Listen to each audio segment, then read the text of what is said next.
من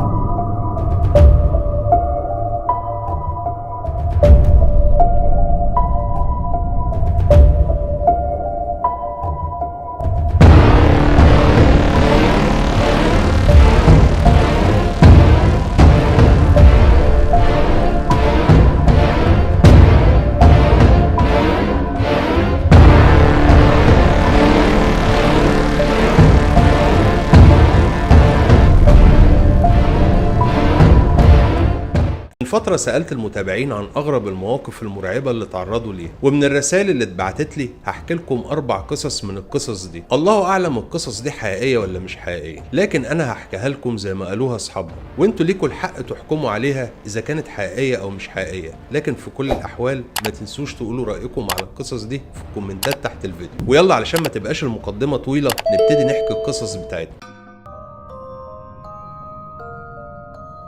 عاملين ايه يا جماعة؟ يا رب تكونوا بألف خير دايما. بيقول صاحب القصة الأولى: كانت ليلة تلات في حوالي الساعة 11 بالليل في 2013، وأنا ماشي في شارع ضلمة بالليل في طريقي للبيت من الشغل. الموتوسيكل بتاعي كان في الورشة، فكنت مضطر أمشي 5 كيلو للبيت كل يوم. المشوار كان بالظبط ساعة، فكنت برجع البيت قبل نص الليل. أنا ساكن في عزبة صغيرة بالقرب من أبو المطامير، فبعد الساعة 10 بالليل ما بتلاقيش عربيات كتير على الطريق. العربيات الوحيدة اللي بنشوفها هي عربيات النقل. كنت ماشي تقريبا كيلو او كيلو ونص في طريقي لما لفيت على طريق ترابي جانبي، فكنت لازم اخد كل الطرق الجانبيه دي اللي متحوطه باراضي زراعيه علشان اوصل. وانا بلف سمعت صوت موتور من بعيد وكان بيقرب ببطء. على بعد 200 متر تقريبا على الطريق اللي لسه ماشي فيه عربيه فان كانت بتتحرك ببطء من غير الانوار بتاعتها. الاول ما خدتش بالي من الموضوع ده علشان في معرض عربيات رخيصه في بلدنا بيبيع عربيات وفانات مستعمله فيها عيوب زي انوار مكسوره او من غير ابواب او ازاز، فافتكرت ان السواق ده واحد من زباينه. كملت مشي على الطريق الجانبي والفان كانت لسه بتمشي على الطريق الرئيسي ببطء. بعد حوالي 5 ثواني اتخضيت لما سمعت صوت الفان بيعلى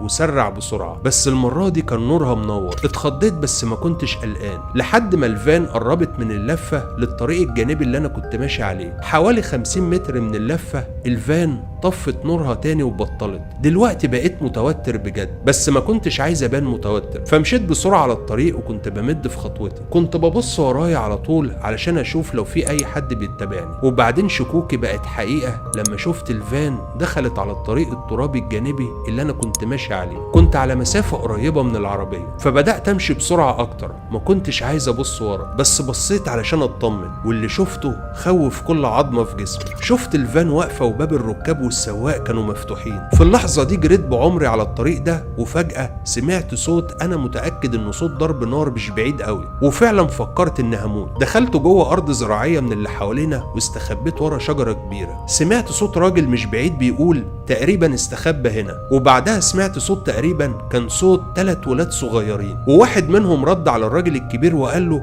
حاضر يا فندم، هشوف لو اقدر الاقيه. كنت واقف زي التمثال علشان ما اعملش اي صوت. وبعدها سمعت الراجل بيقول اللي يلاقيه ما يشربش الدم الليلة. دلوقتي ما كنتش بس خايف على حياتي، انا كنت قلقان ان هتجبر اكون جزء من اي جماعة مريضة. مليون فكرة جت في دماغي، هل دي جماعة شيطانية ولا دول سحرة ولا دول بتوع تجارة اعضاء؟ طب العيال الصغيرة دول مخطوفين ولا انا هبقى واحد منهم؟ بقيت مستخبي ورا الشجرة دي وخايف من اي صوت اسمعه، لحد ما لقيت نفسي في نعمة لما سمعت صوت عربية الشرطة جنبي. استنيت شوية علشان اتأكد، ولما حسيت بالجراءة بصيت من ورا الشجرة وشفت نور احمر وازرق بره الارض الزراعية. جريت بره وصرخت علشان يساعدوني، والظباط جم ليا وقالوا لي يا استاذ انت عارف اي حاجة عن الجثة دي؟ كنت مشوش وقلت جثة ايه؟ وبعدين شفت ابشع حاجة هشوفها في حياتي. كان راجل عريان متقطع والدم في كل حتة، والعربية الفان ما كانش ليها اي اثر. بعدين قلت لهم كل حاجة عن العربية والراجل والعيال اللي كان لازم يشربوا الدم.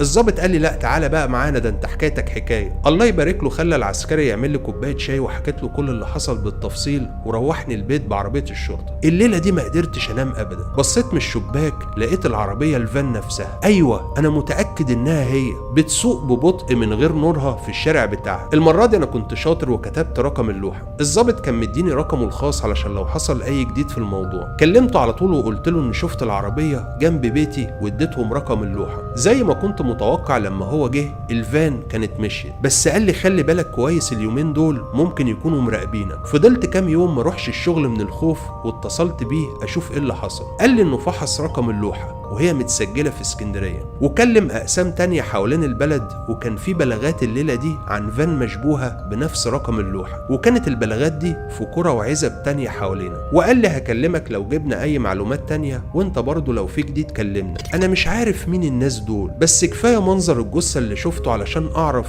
إيه اللي كان ممكن يحصل لي لو وقعت في إيديهم. والليلة دي مش هنساها أبدا في حياتي. أحسن تخمين عندي إن دي كانت جماعة بتستعمل لوحات مزورة علشان تعمل جرايم في كل بلد، ولحد دلوقتي محدش يعرف هم مين. لكن الأكيد بعد كده لو الواحد بيشوف حاجة مريبة ومش مظبوطة لازم يجري على طول.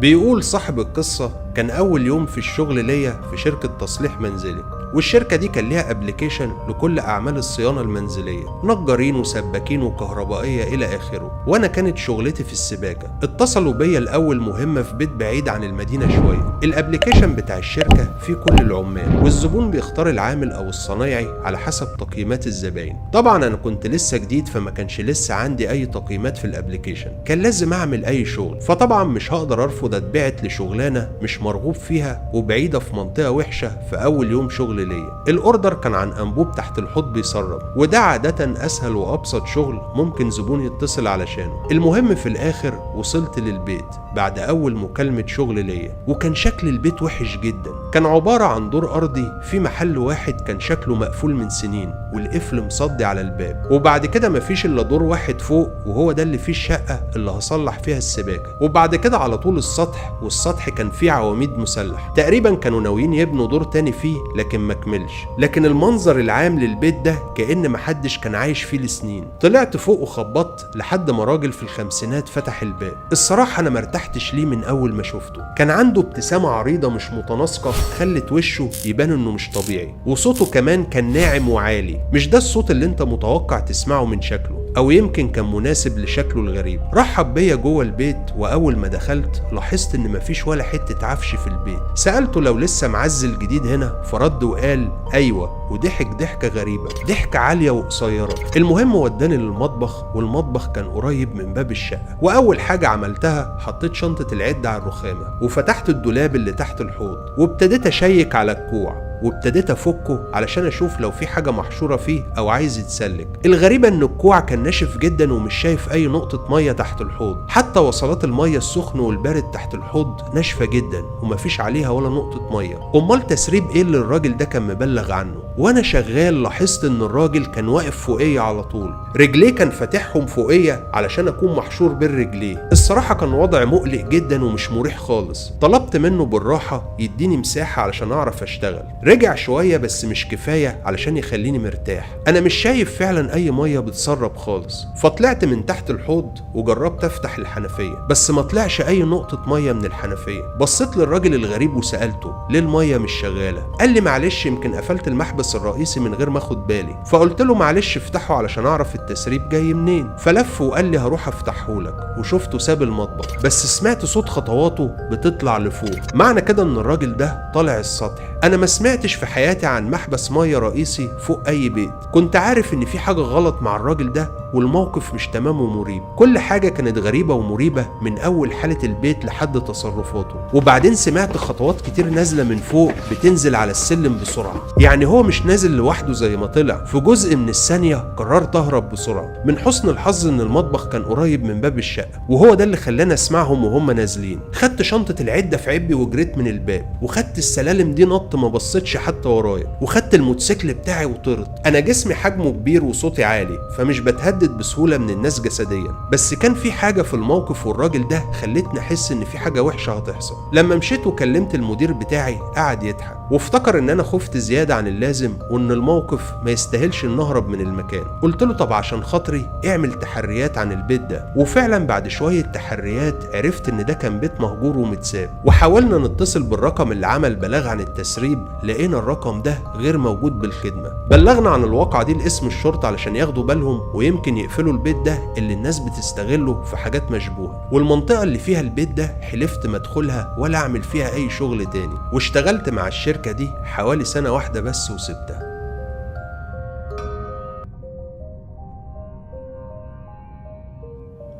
بتقول صاحبة القصة كنت شغالة مساعدة رعاية مباشرة لست عندها 65 سنة وكان عندها إعاقة. بنتها اللي كان عندها حوالي 40 سنة كانت بتشتغل في الفترة الليلية، وكانت محتاجة حد بخبرة طبية علشان يراقبها طول الليل. لما قلت إني كنت شغالة معاهم، الصراحة أنا ما اشتغلتش غير مرة واحدة بس الليلة دي بالذات، وهحكي لكم دلوقتي ليه ما رجعتش تاني. الست اللي كان عندها 65 سنة كان اسمها إحسان، وبنتها اللي كلمتني اسمها نهى. يمكن نهى ما كانش عندها أي حد تاني من العيلة يراقب والدتها، وما كانتش عايزة أو مش قادرة تحطها في دار المسنين، أو يمكن كانت حاسة إن أفضل حاجة إنها تجيب حد بخبرة يراقبها. أنا كنت بالفعل شغالة مساعدة رعاية مباشرة ل2 ستات تانيين عندهم إعاقات تطورية، فكان عندي خبرة، بس ما كنتش مستعدة للي حصل في الليلة دي. وأنا كنت شغالة شغلتي الأولانية، فكنت بضغط على جسمي لحد الإرهاق علشان أجمع فلوس تساعد على المعيشة. نهى كانت عرفتني على والدتها اللي ابتسمت لي قبل ما نهى تاخدها لأوضة النوم بتاعتها بالليل. كانت الساعة حوالي 9 بالليل. نهى قالت لي إن والدتها ساعات بتمشي حوالين الشقة بالليل وهي مش فاهمة ومش مدركة أي حاجة، وأنا المفروض أهديها وأرجعها لأوضتها. وأكدت إن ده مش نوع من المشي وهي نايمة. لما سألتها قالت لي إن ده واحد من أعراض الخرف اللي عندها، فقلت لها تطمن أنا عارفة أتصرف. قضيت وقتي في الأول في الصالة بتابع المسلسل بتاعي. الشغلانة دي مش فخمة قوي وغالبا بتكون مجرد قعدة كتير. سمعت خطوات من الطرقة بتاعت الشقة دي اللي فيها أوض النوم كبيرة جدا عاملة زي حرف ال. لو انت واقف في الصالة مش هتشوف اخر الطرقة دي اللي فيها اوضة نوم الست دي وجنبها الحمام، لازم تمشي لاخر الطرقة وفي الاخر تدخل يمين. فوقفت على اول الطرقة وناديت على الست احسان، سألتها لو محتاجة اي حاجة، مردتش عليا. سمعت خطواتها راجعة لأوضتها وبعدين الباب اتقفل، يمكن تكون دخلت الحمام. قعدت تاني في الصالة وكملت التلفزيون. كانت حوالي ساعة لما قمت اجيب السندوتش بتاعي من التلاجة، وانا خارجة من المطبخ بالطبق والسندوتش علشان ارجع للكنبة كنت هموت من الخضة، ووقعت الطبق لما شفت الست احسان واقفة عند الباب. الطبق اتكسر كله على الارض. اعتذرت لها وسألتها لو هي كويسة. بدأت تزعق لي وتقول لي انت مين؟ ففكرتها مين انا. قلت لها ان انا مساعدة الرعاية بتاعتها هنا علشان اتأكد انها كويسة. كل اللي قالته بعد كده كان بصوت عالي انت ليه هنا؟ انا معرفكيش، وحاجات زي كده. فكرتها تاني ان احنا لسه قابلنا بعض من شوية، وان بنتها نهى جابتني هنا علشان اراقبها واخد بالي منها. ده نفع شوية معاها وقدرت اخليها ترجع لأوضتها. جبت لها كوباية مية وشوية ميلاتونين وخدت بالي انها خدتهم قبل ما تنام. بعد كام ساعة كنت تعبانة جدا، كان لازم اخد لي كام ساعة نوم في أوضة فاضية فيها سرير صغير. نهى قالت لي ممكن ارتاح فيها لو احتجت. حسيت ان الست احسان نامت من الميلاتونين، وانا نمت في خلال دقايق بس. كنت نايمة حوالي ساعة بس، وصحيت على صوت غريب. كان في صوت حاجة بتخبط كل ثانية او ثانيتين، حاجة بتخبط جامد. قمت من السرير وكنت سايبة باب الأوضة مفتوح علشان اسمع اي حاجة لو الست دي صحيت، ودلوقتي بسمع الصوت ده. لما طلعت من اوضتي عرفت ان الخبط ده جاي من المطبخ. جريت على المطبخ بسرعة وانا ساكتة، ولما وصلت اللي شفته كان زي مشهد من فيلم رعب شفته قبل كده. شفت الست احسان واقفة في الضلمة قدام الفرن بتفتحه وتقفله بسرعة. لما شفتها في المطبخ ملامح وشها ما كانتش باينة، كنت شايفة ظلها بس. كانت الدنيا ضلمة قوي في المطبخ. فقلت ست احسان بصوت عالي، وهي وقفت وبصت لي وقفلت باب الفرن للمرة الأخيرة وبدأت تمشي ناحيتي. فقلت لها بصوت أهدى وأنا خايفة انت كويسة؟ لما قربت مني كفاية وشفت ملامح وشها كانت بتبصلي بنظرة فاضية، وبعدين مشيت من جنبي وراحت على أوضتها. مشيت وراها بس أول ما وصلت لأوضتها قفلت الباب وراها بالعافية. خبطت على الباب وقلت ست إحسان انت كويسة؟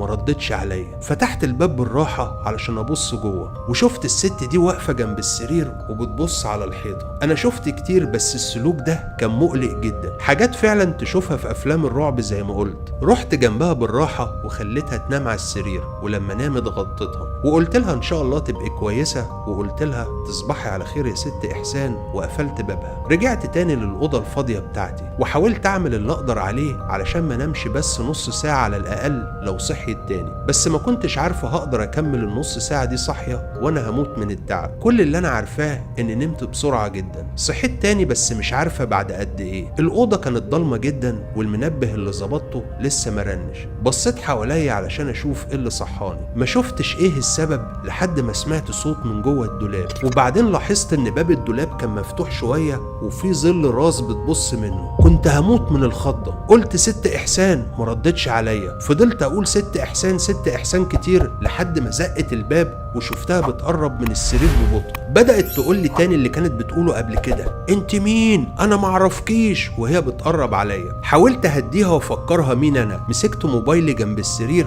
وفتحت الكشاف علشان ينور لي، واول ما الكشاف نور شفت الست دي وهي ماسكه سكينه كبيره في ايديها. في اللحظه دي كل حاجه اتغيرت. الست دي تهديد لحياتي وانا لازم اخاف على نفسي مش عليها. صرخت في اللحظه دي والست بتقرب اكتر وفضلت تزعق وتكرر معرفكيش وهي عماله تقرب. حاولت احسب طريقه اجري حواليها في الاوضه وعملتها. نطيت من على السرير من الناحيه البعيده عنها وهي صرخت تاني انت مين، وحركت السكينه جنبها في الهواء وانا بجري جنبها. كانت حركه بطيئه وضعيفه من اللي انا شفته، بس برضه كان واضح انها كانت ناويه تستخدمها. طلعت الصاله ولبست جزمتي بسرعه وخرجت من الشقه. كنت هكلم الشرطه بس ما لقيتهاش فكره كويسه، فكلمت بنتها نهى زي ما طلبت مني لو حصل اي مشكله. كنت مؤدبه في كده علشان تجيب الشرطه مش هتفيد باي حاجه في الموقف ده. بنتها كانت بتزعق لي في التليفون اني ما سيبهاش، وبصراحه زعقت لها وقلت لها انها حاولت تقتلني وان ما رضيتش ابلغ الشرطه. اضطرت انها تسيب شغلها طبعا وتيجي على البيت، وانا فضلت بره الشقه قاعده على السلم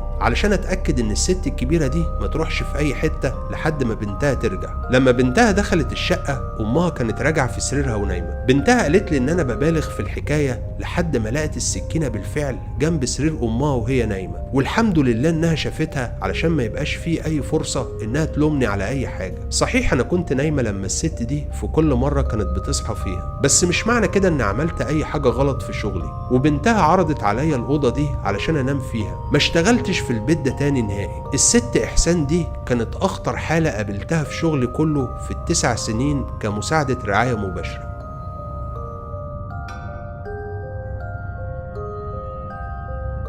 بيقول صاحب القصة أجرت شاليه صغير في 2023 لما كنت متخانق مع بابا وكان لازم أمشي من البيت، وأنا كنت مأجره من الباطن، وكانت فرصة إن سعره حنين. اللي سمعته من السمسار إن اللي كان مأجر الشاليه الأصلي كان عنده مشاكله الشخصية اللي خلته يسيب المكان، وأنا هقول عليه صاحب البيت علشان يبقى الكلام أسهل. البيت ده كان للإيجار بالكامل، وكان بيدفع الإيجار شهر بشهر، وده كان مناسب جدا لظروف المؤقتة الصعبة. كان عبارة عن دورين، المطبخ صغير بس معقول، الصالة كانت كبيرة نسبيا، وكان في أوضة نوم لازم تطلع لها على سلم صغير، وكان في باب عجيب زي الفتحة كده لازم تفتحه علشان تطلع لأوضة النوم فوق. أنا كنت قاعد هناك شهر ودفعت إيجار الشهر التاني خلاص، والدنيا كانت ماشية تمام. البيت كان بعيد عن البحر ناحية بحيرة ماريوت باسكندرية، وكان على طريق ترابي ما كانش متسفلت، وكان في كام بيت صغير زي الكباين كده جنبه. في واحد منهم كان فاضي على حد علمي لاني ما كنتش شايف عربيات واقفة قدامه او نور مولع. البيوت التانية ما قابلتش الجيران فيها، بس انا كنت عارف ان في ناس ساكنة فيها. انا بشتغل شغلانة فيها شفتات 12 ساعة، ولما برجع البيت بكون تعبان جدا وبدخل انام على طول واتفرج على التلفزيون لحد ما انام. الليلة دي كانت واحدة من الليالي. رجعت البيت عملت لي كام سندوتش مع كوباية عصير على العشاء، وبعدين رحت نمت. كنت دايما بقفل البيبان اللي تحت كل ليلة، الباب الرئيسي والباب الخلفي اللي في المطبخ. كنت بحس بعدم الراحة لو سبت باب اوضه النوم مفتوح، دايما احس ان في حد هيطلع لي على السلم لاوضه النوم. الباب اللي تحت اللي بيودي للسلم اللي بيطلع لاوضه النوم ما كانش عليه اي قفل او ترباس. الشاليه او الكابينه دي كانت متصممه لشخص واحد او لزوجين، يعني اقصد ما كانتش تنفع لاسره كبيره او مجموعه شباب. كنت بتفرج على التلفزيون وانا فارد جسمي على السرير لحد ما سمعته صوت من تحت بيزعق ويقول مين فوق ده؟ قلبي وقف لثانية وقمت قعدت على طول على طرف السرير. كان الصوت جوه البيت بس ممكن كمان انه يكون من بره. شلت الريموت وقفلت التلفزيون. رحت ابص من الشباك فوق السرير، ما شفتش اي حد بره وكانت الدنيا ضلمه. قلت مين هناك؟ محدش رد عليا، والسكوت الرهيب اللي جه بعده خلاني اقوم من على السرير وامسك الباب. فتحت باب اوضه النوم وبصيت على السلم تحت وقلت اسم بابا، يمكن يكون هو اللي جه بيدور عليا، لكن مفيش رد. نزلت تحت وكنت خايف جدا وولعت اول مفتاح نور شفته. الصاله نورت وزي ما كنت متوقع في دماغي مفيش اي حد تحت، بس انا كنت مفكر ان لسه في حد بره. ولعت النور بتاع عتبه الباب وبصيت من الشباك، مفيش اي حد قدام البيت. وقتها انا كنت محتار جدا. قفلت نور الصاله وطلعت على اوضه النوم تاني وقفلت باب الدور اللي تحت. كنت صاحي دلوقتي فولعت التلفزيون تاني وما مرش 5 دقايق وسمعت دق على باب السلم اللي بيودي لأوضة النوم من تحت. كان بيخبط على الباب بغضب كأنه عايز يخوفني. لو كان في شك قبل كده فأنا دلوقتي متأكد جدا إن في حد جوه البيت. سبت التلفزيون شغال وقعدت ساكت تمام لأني كنت خايف أتحرك ولو شوية. الجزء الأخطر إن اللي تحت ده كان ممكن يفتح الباب بسهولة علشان مفيش عليه أي قفل أو ترباس. قعدت ساكت حوالي 20 دقيقة، ولما حسيت بالراحة شوية فضلت أدور على تليفوني، وطبعا في أسوأ الأوقات ما لقيتهوش على التسريحة. معرفتش ألاقيه أبدا، يمكن سبته تحت. فتحت باب أوضة النوم وبصيت على السلم. النور اللي كان بيتغير من التلفزيون خلاني أشوف شوية على السلم للصالة، فنزلت السلم بهدوء. ولما وصلت تحت ما ولعتش أي نور. جريت من الباب الخلفي اللي في المطبخ وأنا حافي، وجريت لأقرب بيت جيران ساكنين فيه وكان نورهم مولع. خبطت على الباب كتير وبعدين شفت حد من الشباك جنب الباب كان بيبص عليا. ما كنتش عارف هو بيبص عليا من امتى. صرخت من ورا الازاز وقلت له اللي حصل، ان جاره ومحتاج تليفون علشان اكلم الشرطه. سمعني بس كان بيبص لي بطريقه مقلقه وانا حسيت انه مش مطمن لي. بعدت عن الباب وانا حاسس بقلق وانا ببص حوالين الطريق وما شفتش بيوت تانية فيها اي نور. رجعت للكابينه بتاعتي من الباب الخلفي اللي كان مقفول زي ما سبته. دخلته وقفلته وولعت كل انوار البيت. دورت مش بس على حد متسلل بس كمان على تليفوني تحت، واخيرا لقيت تليفوني تحت. كنت تعبان فقلت اطلع انام. لما طلعت والتلفزيون كان لسه شغال فوق في الاوضه. طلعت السلم ولما وصلت فوق شفت راجل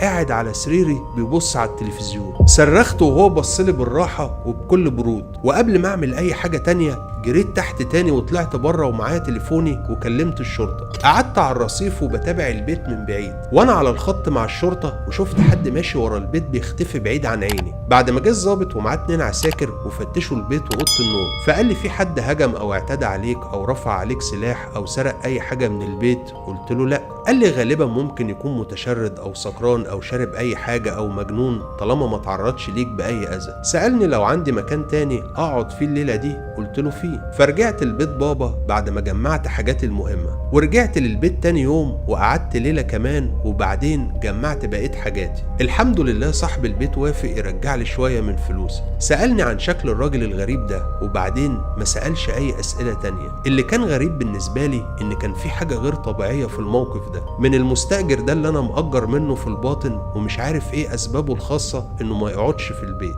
ومن الجار ده اللي انا جيت استنجد بيه وبصلي من ورا الازاز ولا عبرني. في حاجه غريبه ومريبه في المكان ده. يمكن كل ده متصل مع بعضه او يمكن انا بفكر كتير.